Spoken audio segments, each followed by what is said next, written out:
It's the first time in American history we'll have an African American heading up the Defense Department. Of the people I've announced already, the majority of the people are people of color, and we're just getting started. I've only named 10 of the 20 cabinet level appointees. I'm confident by the end of the process, you'll see a talented cabinet that represents the diversity of this country. Let's get something straight. You shouldn't be disappointed. What I've done so far is more than anybody else has done this far. Okay? Number one. Number two, I mean what I say when I say it.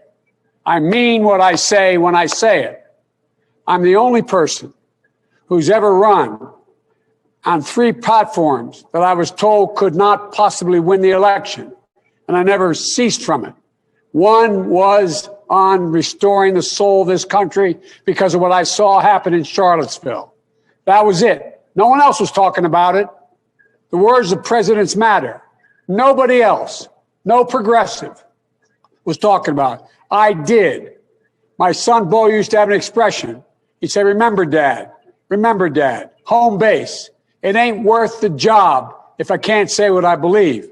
I didn't want to run this time. I ran this time because of the racist son of a gun who was president of the United States of America. That's why I ran. And you'll remember, a lot of you told me talking about the soul of America was going over people's heads.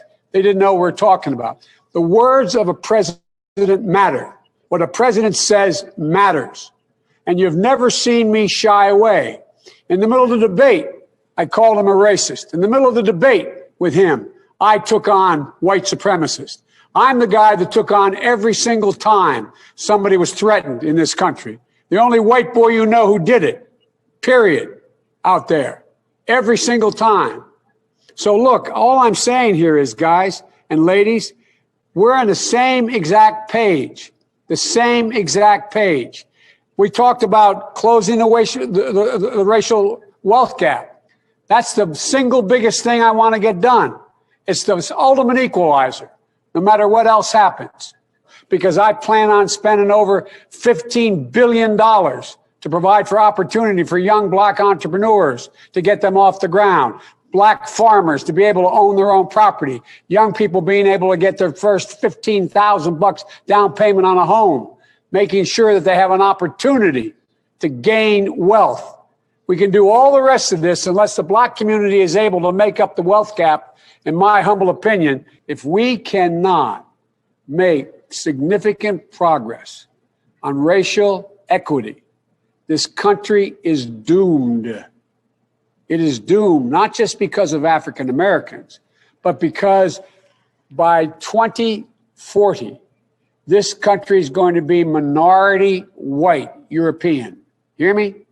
Minority white European. And you guys are going to have to start working more with Hispanics, who make up a larger portion of the population than y'all do in terms of raw numbers. We're going to have to be working with a whole group of people that, in fact, are the single most diverse democracy in American history and anywhere in the world. And we got to figure out how to unify this country. And you've been the leaders of being able to do that.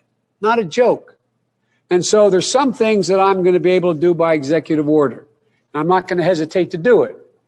But what I'm not going to do is I'm not going to do what Vanita, you probably used to get angry with me during the debates, when you'd have some of the people you were supporting say, on day one, I'm going to executive order to do this. Not within the constitutional authority. I am not going to violate the Constitution.